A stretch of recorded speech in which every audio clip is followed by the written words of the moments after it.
গ্রামের পূব দিকে ছোট্ট এক পুকুর পাড়ে প্রতিদিন বিকেলে দেখা যেত দুই বান্ধবী, তমা আর নিশাকে। তমা স্কুলের সবচেয়ে মেধাবী ছাত্রী, সব শিক্ষক শিক্ষিকার প্রিয়। আর নিশা, সে ততটা মনোযোগী নয়, কিন্তু তার গলা পুরো গ্রামের গর্ব। একদিন বিকেলে তারা জন বসেছিল বড় আমগাছটার নিচে। নিশা হেসে বলল, তমা, তুই আবার জেলার মধ্যে প্রথম হবি, তাই না?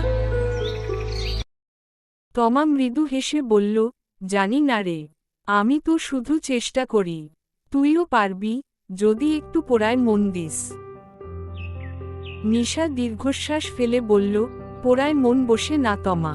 যতবার বই খুলি, মনে হয় কোনো সুর বাজছে, তখন নিজেই গাইতে শুরু করি।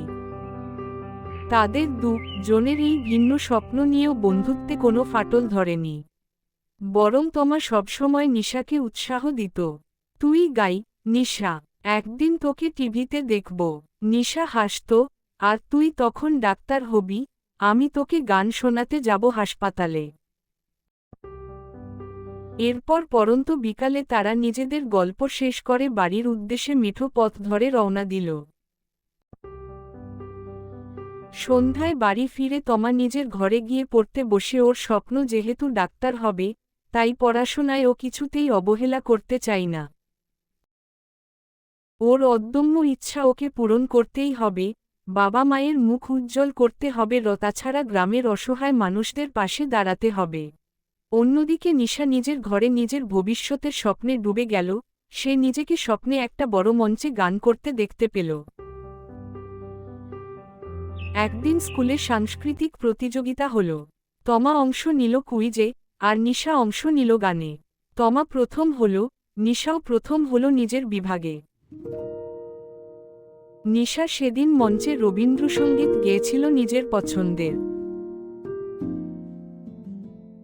আমারও পরানো যাহা চায়, তুমি তাই, তুমি তাই গো। আমারও পরানো যাহা চায়, তোমা ছাড়ার এ জগতে মোর কেহ নাই, কিছু নাই গো। আমারও পরানো যাহা চায়। এই গান আমি উৎসর্গ করলাম আমার সেই বন্ধুকে, যে শুধু শরীর নয়, মনও সারিয়ে তোলে, আমার তমাকে। এসএসসি পরীক্ষার সময় এলো, আর তখন পরিস্থিতি একটু বদলে গেল। নিশার বাড়িতে সবাই চায় সে গান ছেড়ে শুধু পড়াশোনা করুক। তারা বলে, গান গেয়ে কি পেট চলে, আগে ভালো ফল কর।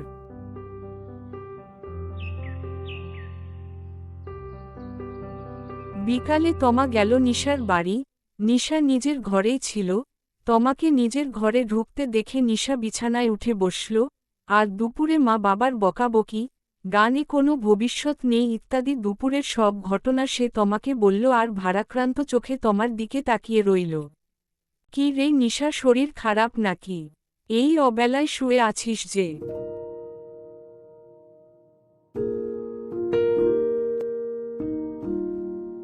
নিশা কাঁদতে কাঁদতে তমাকে বলল, সবাই বলে আমি সময় নষ্ট করি। তমা চুপ করে ওর হাত ধরল। শোন নিশা, আমি জানি তুই কি করতে পারিস। গান তোদের জীবন। কেউ যদি না বোঝে, তুই তবু থামিস না। বিভিন্ন রকম কথোপকথন তাদের মধ্যে হতে থাকল। বিছানা ছেড়ে দুজন উঠে দাঁড়াল। তমা নিশাকে বলল, আর মন খারাপ করতে হবে না, চল নদীর ঘাটে গিয়ে বসি, দেখবি এক নিমেষে সব মন খারাপ ভালো হয়ে যাবে। বলে তারা ঘর থেকে বেরিয়ে নদীর রাস্তা ধরল। নিশা তমাকে বলল, কি শান্ত পরিবেশ বল, এখানে এলেই মন ফুরফুরে হয়ে যায়। শুধু মনে হয় যদি আবার ছোটবেলায় ফিরতে পারতাম কত ভালো হতো, তাই না? কথা বলতে বলতে তারা নদীর ঘাটে এসে পৌঁছাল। তমা ও নিশা নদীর ঘাটে এসে বসে জনেই চুপচাপ কিছুক্ষণ নদীর দিকে তাকিয়ে থাকে। তমা হেসে, মনে আছে ছোটবেলায় আমরা এই নদীতে ঝাঁপ দিতাম? মা চিৎকার করে বলতো, ডুবে যা। নিশা হাসে, আর তুই বলতিস, আমি তো মাছ। একটু থেমে এখন তো সেই সাহসী নেই। জানিস, মাঝে মাঝে মনে হয় যদি আবার ছোটবেলায় ফেরা যেত, দুপুরবেলা মাঠে দৌড়ানো, বৃষ্টিতে ভেজা, কিছু না ভেবেই হাসা। জন ধীরে ধীরে উঠে দাঁড়ায়। বিকেলের আলো মিলিয়ে যায়। চল, কাল আবার আসবো এখানে। এই নদীটা আমাদের গল্প শুনতে ভালোবাসে। বিকেলের শেষ আলো, নদীর জলে হালকা ঢেউ, পাড়ের কাশফুলগুলো দুলছে হাওয়ায়, দূরে কেউ একজন বাঁশি বাজাচ্ছে। তমা তখন নিজের মতো করে সাহায্য করল। ও নিশাকে পড়ায় সাহায্য করত, যাতে পরীক্ষায় খারাপ না হয়, আর নিশা গানের চর্চা চালিয়ে যেতে পারে। ফলে নিশা পরীক্ষায় ভালো ফল করল, আর তার গানেও উন্নতি হল। সময়ের সাথে তারা বড় হতে লাগল। উচ্চ মাধ্যমিকের পর তমা মেডিকেলে ভর্তি হল, আর নিশা গেল শহরে সঙ্গীতের প্রশিক্ষণ নিতে। একসময় যোগাযোগ কিছুটা কমে গেল, কিন্তু বন্ধুত্বের বন্ধন কখনো ছিঁড়ে গেল না। উৎসবের দিনগুলোয় তারা এখনো ফোনে কথা বলতো, পুরনো দিনের কথা। কয়েক বছর পর তমা সফল ডাক্তার হল। সে গ্রামের মানুষদের জন্য একটি ছোট ক্লিনিক খুলল। অন্যদিকে নিশা নিজের কণ্ঠে প্রথম গান প্রকাশ করল, যা দ্রুতই মানুষের হৃদয়ে জায়গা করে নিল। তার গান শুনে সবাই বলল, এই কণ্ঠে আছে জাদু। কিন্তু নিশার কাছে সবচেয়ে বড় প্রশংসা ছিল তমার বার্তা।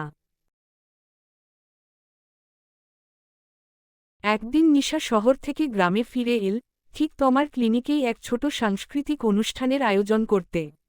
সেখানে সে গান গাইল, তমা পাশে দাঁড়িয়ে শুনল, চোখে জল চিকচিক করছিল। গান শেষে নিশা বলল, এই গান আমি উৎসর্গ করলাম আমার সেই বন্ধুকে, যে শুধু শরীর নয়, মনও সারিয়ে তোলে, আমার তমাকে।